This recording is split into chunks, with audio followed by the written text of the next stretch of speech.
Hi guys, my name is Miller and welcome back to another season video. Today we will be talking about the most important things for season 84, but I would like to ask to keep in mind that this was recorded and edited back in season 82, so some things might have changed since then or more info has been leaked or released. So if I say something wrong, I apologize beforehand. Normally now I would start with the claiming of the car, but I don't think I can do it this time either, but it should come down to getting the Aston Martin Vanquish Zagato. A beautiful piece of British machinery combined with Italian design to make it stand out without a doubt. Performance wise it isn't the fastest car out there with only an 8.0 while I was hoping it to be a fast tier 4 car. But it being a tier 5 car with 5 stars opens doors to future Evo Cups with a buff then to perhaps win any of the other Vanquish Zagato models, with my favorite being hands down the shooting brake like I said already 50 times. This and the GTC Forluso are two of the most impressive shooting brakes I've ever seen, with the Zagato being probably one of the most beautiful cars I've seen in my life. Now the season car for season 84, the Porsche 911 Speedster, an open top 2-seater with a development based on both 911R and GT3, it kind of reminds me on the days of the 365 Speedster. It was released as a celebration for the 70th anniversary of Porsche last year and was based on the number 1 Porsche which was built in 1948, therefore the 48 number on the side of the car. The production of the Speedster will also be limited to 1948 models, to make it even more special. It is greatly applied in game and I like it being quite special. I wasn't a big fan when the concept got revealed, but the car really grew on me.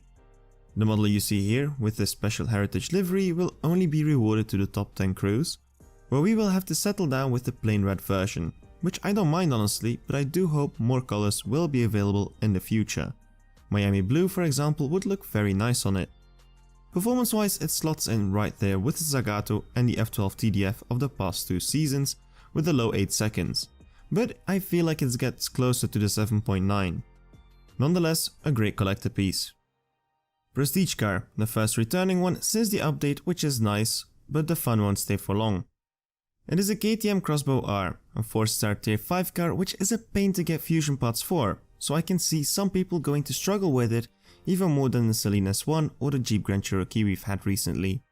And looks wise perhaps not one of my favorite cars in game either, just because of the design really, but that is of course completely down to my own personal opinion. It was a reward car back in season 54 and I've kept it basically stock ever since. Since then I have been able to collect a small fusion part collection for the KTM, but not enough yet I fear to be able to beat the cup. Also if I would have to choose between this, the Donkervoort or the BAC Mono, I think I'd go for the Mono in first and the Donkervoort in second. Performance wise it is slower tier 5 car with a current record of an 8.641, and trust me, that's a hard time to achieve with this quite odd shift pattern which is not pleasant when maxed out. But to see that I will have to ask you to wait for the max times and tunes video that is going up soon. Up until then, good luck with tomorrow's 10 time drop rate and with the supply cups. You will need those fusion parts. On to the events, we have 2 this season, and perhaps one of them not what you might have expected. So at first we have the free one, the Evo Cup for the 650S Liberty Walk, which without a doubt for the veterans reminds us of the gorgeous white 650S Liberty Walk season price from back in season 18, where we as milestone players had to go for the not as pretty polarized purple version. But no worries, for the ones out there wanting a different color, or more colors, or a first one, colors have been added and are ready to be pulled in a dealership, and they look amazing. My top 3 are the yellow with green, which was already available, the maroon orange with a black stripe, gorgeous, and the Gulf version, and all of them with a Forgiato Maglia rim over the one we had with the milestone, which I don't really find as pretty. You also can't deny that the 650S Liberty Walk Evo price is dope looking, with the wing, the different hood, the livery and the deep candy red color, but I think performance wise it will become a dust collector as well. Maxed out it has a dyno of an 8.289, with my best run not even being able to go below 8.3, so not the best for running maxed width. But on the other hand, upgrading it should be rather easy as it shares stage 6 parts with the regular 650S, which do tend to drop quite commonly. I like it, it can't beat the white one, which is very rare and more awesome, but it will look great in my garage, hopefully next to the Golf one. Now onto the surprise event. Not really surprised, but many seem to be expecting the Duality Cup to finally happen. But I, on the other hand, I think we will see another paid event or no event at all. For the simple fact that if it were a Duality Cup, it would be back-to-back events requiring gold keys, and that would be way too heavy. Also, a double event with an Evo Cup in a season would be bonkers, so I think it's either no event or a flash event, and with that I mean the hidden car not many have even heard of, the Mazzanti Evantra 1000 Cavalli.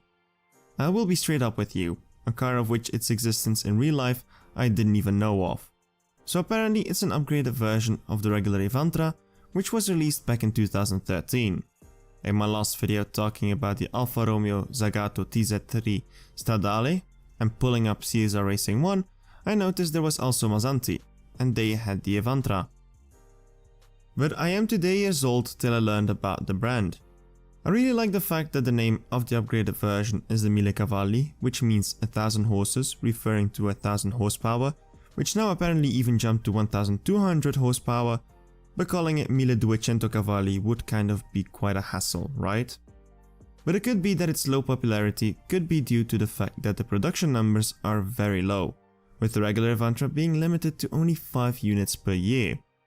In game though, it is a fast car. I have seen times going around a 7.18, not the fastest out there, but right up there as well with the top tier 5 cars. It being a flash event and being a new manufacturer might bring some pain in terms of having to pay for crates to get fusion parts, so it'll be interesting to see how hard the cup will be. But the car does seem to open door for potential regular Evantra as future season or milestone cars, right? On to what else I can say, well, not much really. I recorded this before I left over 2 weeks ago, and I sadly can't look in the future back then, and I can't edit anything out anymore. But around now, or by the end of this season, we should expect 2.7 update talks. And what to expect in them? Well, I only have 2 things in mind. First of all, finally the GT2 RS and the Performante Duality Cup, which seems to be getting postponed, but it will come one day.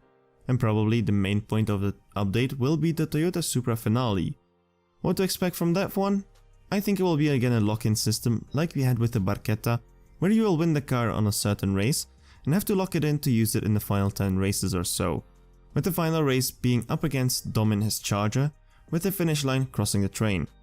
That is what I hope to see, and that is what I also expect to see, and please don't let me down.